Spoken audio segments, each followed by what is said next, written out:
प्यारे बच्चों, आज मैं आपको इस वीडियो क्लास के माध्यम से इतिहास 9th क्लास के इतिहास का अध्याय पहला भौगोलिक खोज के बारे में बता रहा हूं, जिसमें पहले हमें यह मालूम करना है कि भौगोलिक खोज कहते किसे। भौगोलिक खोज उस अन्वेषण को कहते हैं, उस खोज को कहते हैं जिसके माध्यम से सामुद्रिक मार्ग से दुनिया के नए स्थलों का पता लगाया गया। हम संसार के कई ऐसे भाग्य थे जिसके बारे में हम अनभिज्ञ थे। जैसे हमें उत्तरी अमेरिका की जानकारी नहीं थी, हमें दक्षिणी अमेरिका की जानकारी नहीं थी, दक्षिणी अमेरिका की भी जानकारी नहीं थी, न हमें ऑस्ट्रेलिया की जानकारी थी। इस तरह से अफ्रीका के भी बारे में हमको अपूर्ण ज्ञान था। तो इस समुद्री मार्ग से इन जगहों का खोज किया गया, वहां जाने आने का रास्ता मालूम किया गया, वही भौगोलिक खोज कहलाता है। अब आइए भौगोलिक खोज का कारण क्या है इसके बारे में बता रहा हूं। भौगोलिक खोज के कारण, भौगोलिक खोज का कारण, भौगोलिक खोज क्यों की गई। देखिए 1900 जो अभी 1453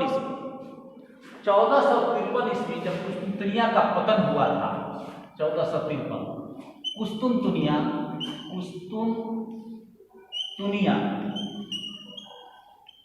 के पतन कुस्तुंतनिया के पतन के पहले अरब के व्यापारी, इराक के व्यापारी भारत से व्यापार करते थे और फिर उसे ले आकर के यूरोप के बाजार में बेचते थे। इस तरह से भारत का जो भी खाद्य पदार्थ था या मसाला था वह अरबियन व्यापारियों के माध्यम से अमेरिका, यूरोप में पहुंच जाता था। और यूरोपीय व्यापारियों को ये अरब के व्यापारी कहते थे कि भारत जैसे सोने की चिड़िया है।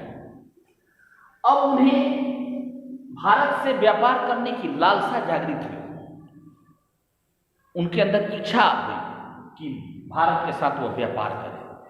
लेकिन 1453 में जब यूरोप से जो एशिया में जाने का मार्ग था कुस्तुंतनिया, इस पर तुर्कों ने अधिकार कर लिया और तुर्की अधिकार के कारण यहाँ यूरोप में एशिया से जाने का रास्ता, मार्ग बंद हो गया, रास्ता बंद कर दिया।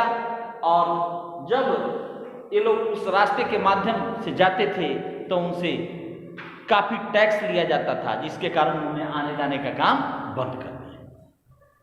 तो मार्ग बंद हो जाने के कारण एशिया और यूरोप के बीच कुस्तुंतनिया मार्ग से ही जाया जाता था, और यह मार्ग बंद हो जाने के कारण भौगोलिक खोजें की गई।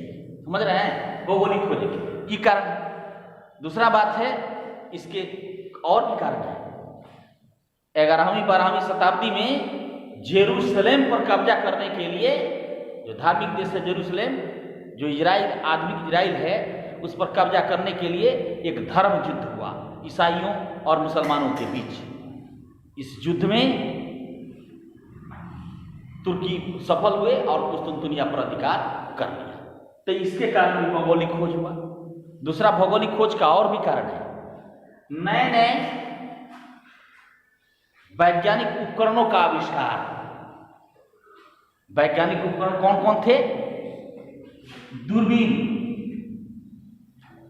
कंपास, पहले कंपास के बारे में, कंपास जो समुद्र में दिशा बताने का काम करेगा, दिशा का निर्धारण करेगा। दूसरा है दूरबीन, जो दूर की वस्तु को देखा जा सकता है। एस्ट्रोलोब,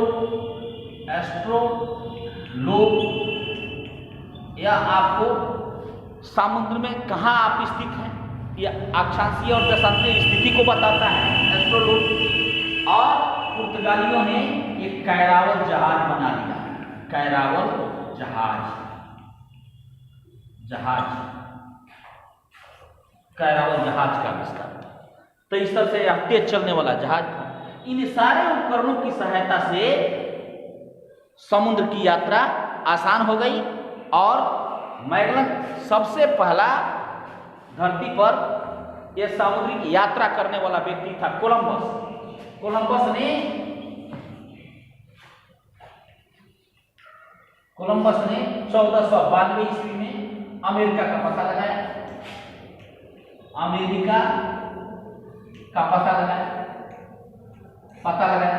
फिर बार्थोलोमियो डियाज उत्तमासा अंतर्द्वीप को खोज कर लिया। अफ्रीका के पश्चिमी तट होते हुए बार्थोलोमियो डियाज, इसका नाम है बार्थोलोमियो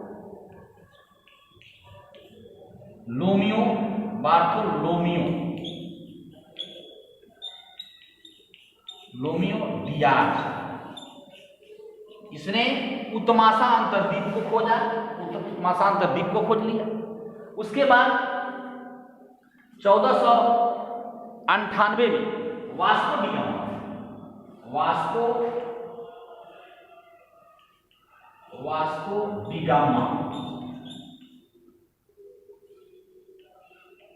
डिगामा 1498 में अफ्रीका के पश्चिमी तट से होकर के उत्तमासा अंतर्द्वीप आया और यहाँ आकर के इसे एक भारतीय व्यापारी अब्दुल मजीद से भेंट हुई और अब्दुल मजीद ने लेकर इसको भारत पहुंचा दिया।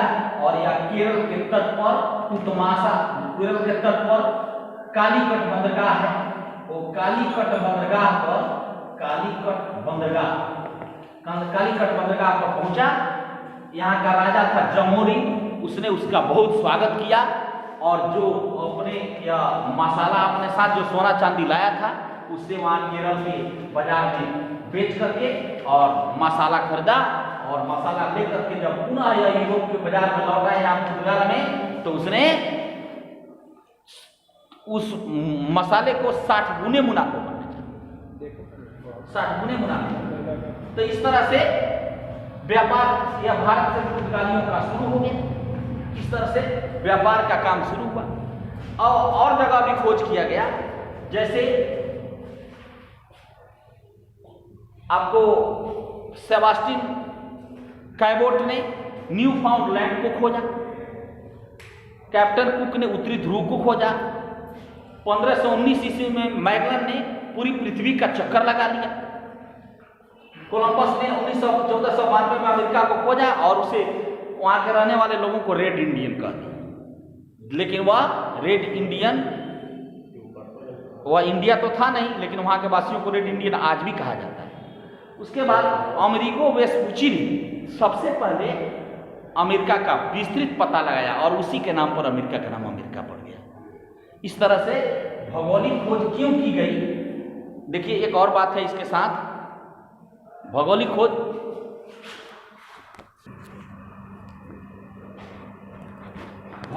खोज के परिणाम अब आपको बताने जा रहे हैं। भौगोलिक खोज के क्या क्या परिणाम। वाणिज्य व्यापार में आप सभी जानते हो कि भौगोलिक खोज जब दुनिया के विभिन्न भागों को खोज दिया गया तो उसके साथ यूरोपीय देशों का व्यापार अब विश्व स्तरीय हो गया। अब अमेरिका और भारत, ऑस्ट्रेलिया, अफ्रीका, इन सारे महादेशों से यूरोप वासियों का व्यापार शुरू हो गया। दूसरा है दुनिया की दूरी में कमी। अब तेज चलने वाला जहाज बन गया।